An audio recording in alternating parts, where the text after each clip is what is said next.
Pendidikan pada dasarnya bertujuan untuk mengembangkan karakter dan kompetensi murid. 3 komponen penting dalam pendidikan meliputi kurikulum, pembelajaran, dan asesmen. Asesmen diperlukan untuk menilai efektivitas pembelajaran dan ketercapaian kurikulum.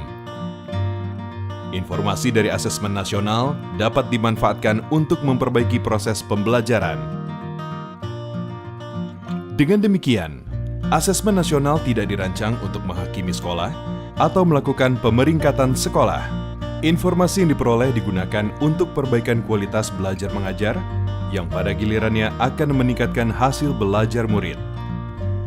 Asesmen nasional dilaksanakan dengan menggunakan 3 instrumen, yaitu Asesmen Kompetensi Minimum atau AKM, Literasi, Numerasi, Survei Karakter, dan Survei Lingkungan Belajar.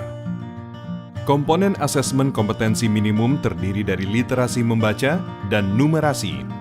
Literasi membaca adalah kemampuan untuk memahami, menggunakan, mengevaluasi, merefleksikan berbagai jenis teks untuk menyelesaikan masalah dan mengembangkan kapasitas individu sebagai warga Indonesia dan warga dunia agar dapat berkontribusi secara produktif di masyarakat.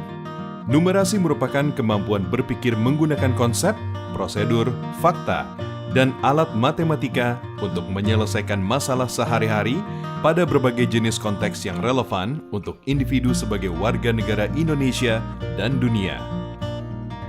Instrumen kedua, survei karakter, dikerjakan oleh murid untuk mendapatkan informasi hasil belajar sosial emosional. Survei karakter mengukur 6 aspek profil pelajar Pancasila, yaitu beriman dan bertakwa kepada Tuhan Yang Maha Esa, serta berakhlak mulia, berkebinekaan global, bergotong royong, mandiri, bernalar kritis, dan kreatif. Instrumen ketiga, survei lingkungan belajar, dikerjakan oleh murid, guru, dan kepala sekolah untuk mengukur kualitas berbagai aspek input dan proses belajar mengajar di sekolah. Survei lingkungan belajar mengumpulkan informasi tentang kualitas proses pembelajaran dan iklim sekolah yang menunjang pembelajaran. Asesmen nasional dilaksanakan kepada murid, guru, dan kepala sekolah di setiap satuan pendidikan. Murid akan mengikuti asesmen kompetensi minimum, survei karakter, dan survei lingkungan belajar. Sementara guru dan kepala sekolah hanya mengikuti survei lingkungan belajar. Responden murid akan dipilih secara acak dengan jumlah maksimal 30 murid SD atau MI, 45 murid SMP atau MTS, dan 45 murid SMA, SMK atau MA.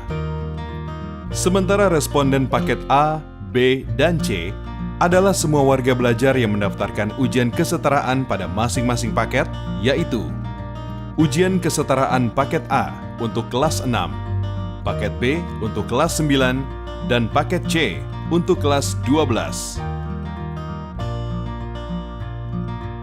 Dengan melaksanakan asesmen nasional, mari kita tingkatkan mutu pendidikan di Indonesia.